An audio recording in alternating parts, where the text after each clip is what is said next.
آج کے اس جائزے میں ہم جین آسٹن کی ایک شاہکار کہانی نارتھینگر ایبے کی تہیں کھولنے والے ہیں۔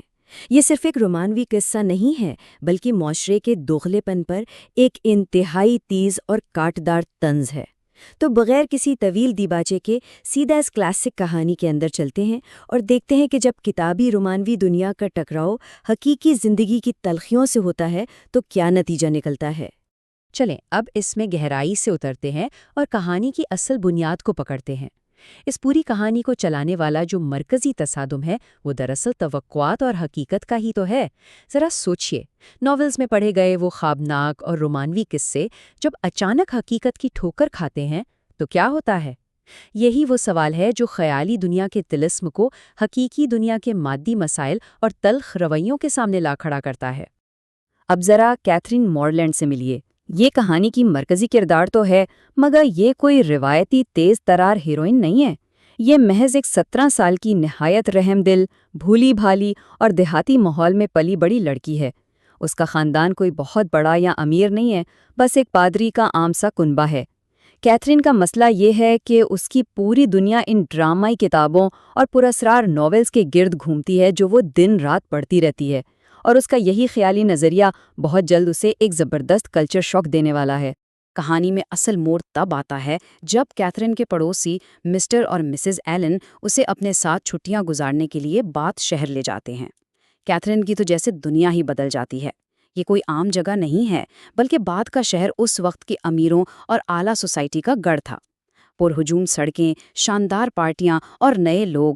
یہاں پہلی بار کیتھرین کا سامنا اس پیچیدہ اور بناوٹی سوسائٹی سے ہوتا ہے جس کے بارے میں اس نے صرف کتابوں میں ہی پڑھا تھا۔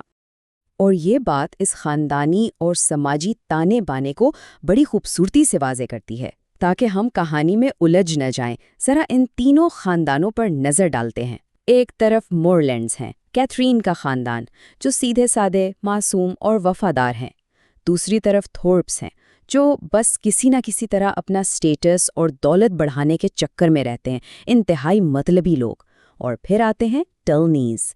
یہ بے پناہ امیر تو ہیں، لیکن ان کا خاندانی غرور اور وراثت کی ہوس ان کے ہر فیصلے پر حاوی رہتی ہے۔ ان تینوں کی آپسی الجھنیں ہی تو اصل کہانی ہے۔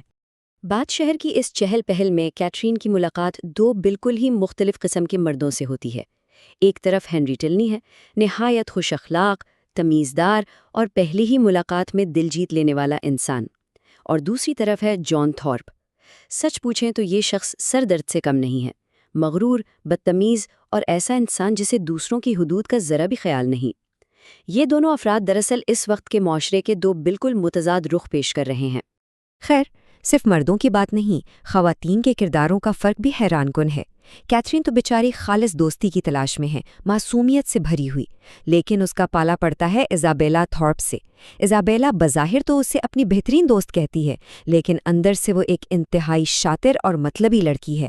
وہ صرف یہ دیکھتی ہے کہ کس طرح کسی امیر گھرانے میں رشتہ جوڑ کر اپنا سماجی رتبہ بلند کیا جائے۔ اس کے لیے دوستی بس ایک سیڑھی کا نام ہے۔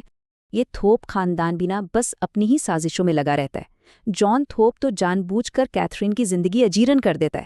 کبھی وہ ڈانس پارٹی میں رکاوٹ ڈال کر اسے ہنری سے ملنے نہیں دیتا، کبھی زبردستی اپنی بے آرام گاڑی میں اسے گھماتا پھرتا ہے، اور تو اور وہ کیتھرین سے یہ سری جھوٹ بھی بول دیتا ہے کہ ٹلنی خاندان شہر چھوڑ کر چلا گیا ہے۔ یہ ساری حرکتیں اس بات کا ثبوت ہے کہ کیتھرین کو کیسی سماجی مجبوریوں اور سازشوں کے جال میں پھنسایا جا رہا تھا۔ اور پھر وہی ہوتا ہے جس کا ڈر تھا۔ ایزابیلا کا اصلی چہرہ بھی پوری طرح بے نقاب ہو جاتا ہے جب اسے لگتا ہے کہ کیتھرین کے بھائی جیمز مورلینڈ کے پاس اتنی دولت نہیں ہے، تو وہ انتہائی بے حسی سے اس کے ساتھ اپنی منگنی توڑ دیتی ہے۔ کیوں؟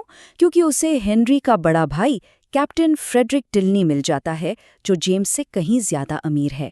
یہاں آ کر کیتھرین کو پہلی بار سمجھ آتا ہے کہ اس دنیا میں رشتوں کی بنیاد جذبات پر نہیں بلکہ بینک بیلنس پر رکھی جاتی ہے۔ ان تمام الجھنوں اور دھوکوں کے بیچ کیتھرین کی تو جیسے لاٹری نکل آتی ہے۔ اسے ہنری کے خاندان کی طرف سے ان کی شاندار اور تاریخی جائیداد یعنی نارتھینگر ایبے آنے کی دعوت ملتی ہے۔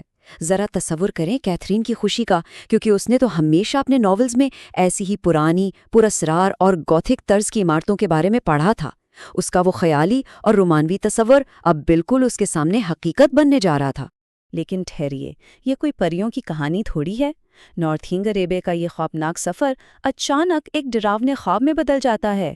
ہوتا کچھ یوں ہے کہ ہنری کے والد جنرل ٹلنی، جو کہ انتہائی لالچی شخص ہیں، انہیں کہیں سے یہ غلط فہمی ہو گئی تھی کہ کیتھرین بہت امیر ہے۔ جیسے ہی انہیں حقیقت کا علم ہوتا ہے کہ کیتھرین کے پاس تو کوئی خاص دولت نہیں، وہ بنا کسی لحاظ کے انتہائی بے رحمی سے اسے فوراً اپنے گھر سے نکل جانے کا حکم دیتے ہیں۔ کیتھرین کے سارے رومانوی خواب ایک ہی جھٹکے میں چکنا چور ہو جاتے ہیں۔ تو یہاں سمجھنے کا سب سے اہم نقطہ یہ ہے کہ کہانی کا یہ عروج 19ویں صدی کے معاشرے کی انتہائی تلخ اور سیاہ حقیقت کو ہمارے سامنے رکھتا ہے۔ یہ دنیا پیسے کے لیے واقعی کتنی بھوکی تھی۔ محبت، اخلاق، شرافت، یہ سب تو بس کتابی باتیں تھیں۔ عملی زندگی میں ہر فیصلہ، ہر رشتہ صرف اور صرف دولت کی ترازو میں تولا جاتا تھا۔ کیتھرین کو حقیقی دنیا کی یہ تلخی پہلی بار اتنی شدت سے محسوس ہوتی ہے۔ لیکن پریشان نہ ہو، کہانی اتنی بھی تاریک نہیں ہے۔ ہنری اپنے لالچی باپ جیسا بالکل نہیں ہے۔ وہ اس مادی سوچ کے خلاف کھڑا ہوتا ہے، بغاوت کرتا ہے اور سیدھا کیتھرین کے گاؤں پہنچ کر اسے اپنا لیتا ہے۔ یہ لمحہ واقعی دل کو چھو لینے والا ہے۔ تمام تر مالیاتی اور سماجی دباؤ اور باپ کی مخالفت کے باوجود بالآخر سچی محبت اس لالچ پر فتح پا لیتی ہے۔ اب اس حوالے سے جو چیز واقعی بہت دلچسپ ہے وہ یہ ہے کہ جین آسٹن نے کتنی کمال کی سماجی تنقید کی ہے۔ یہ صرف ایک کہانی نہیں بلکہ اس وقت کے معاشرے کا آئینہ ہے۔ ایک ایسا معاشرہ جہاں پیسہ ہی خدا تھا، جہاں سخت سماجی درجہ بندیاں یہ طے کرتی تھیں کہ آپ کس سے مل سکتے ہیں اور کس سے نہیں، اور سب سے بڑھ کر یہ کہ لوگ اپنے ذاتی مفاد کے لیے، دولت کے لیے کتنی آسانی سے جھوٹے مکھوٹے پہن لیتے تھے۔ سچے جذبات کی تو جیسے کوئی وقت ہی نہیں تھی۔ آئیے اب تھوڑا آگے بڑھتے ہیں اور دیکھتے ہیں کہ یہ چیز کیسے ارتقاء کا سفر طے کرتی ہے۔ کیا آج بھی دنیا ویسی ہی ہے؟ وقت کے ساتھ، خاص طور پر عالمی جنگوں جیسی بڑی تبدیلیوں نے پرانے سماجی ڈھانچوں کو ہلا کر رکھ دیا، اور پھر یہ جو ڈیجیٹل انقلاب آیا، اس نے تو گیم ہی بدل دی۔ آج ہم یہ مانتے ہیں کہ سماجی حیثیت یا سٹیٹس کوئی مستقل چیز نہیں۔ ایک وائرل ویڈیو یا ایک اچھا آئیڈیا کسی کی بھی قسمت راتوں رات بدل سکتا ہے۔ اب وہ پرانے دور کی طرح خاندانی وراثتوں کا محتاج رہنا ضروری نہیں رہا۔ تو اس پوری بحث کو سمیٹتے ہوئے ایک بہت ہی چبھتا ہوا سوال ذہن میں آتا ہے۔ ہم یہ تو کہتے ہیں کہ دنیا بدل گئی ہے، لیکن کیا ہم واقعی 19ویں صدی کی اس سوچ سے مکمل طور پر آزاد ہو چکے ہیں؟ کیا آج کے اس جدید دور میں رشتوں اور تعلقات کی بنیادوں میں سٹیٹس، برانڈز اور بینک بیلنس کو نہیں دیکھا جاتا؟ جین آسٹن کی یہ کہانی بھلے ہی 2 صدیاں پرانی ہو، لیکن یہ آج بھی ہمیں اپنے ہی معاشرے کے دوغلے پن کو پہچاننے پر مجبور کر دیتی ہے۔ ذرا سوچیے گا ضرور۔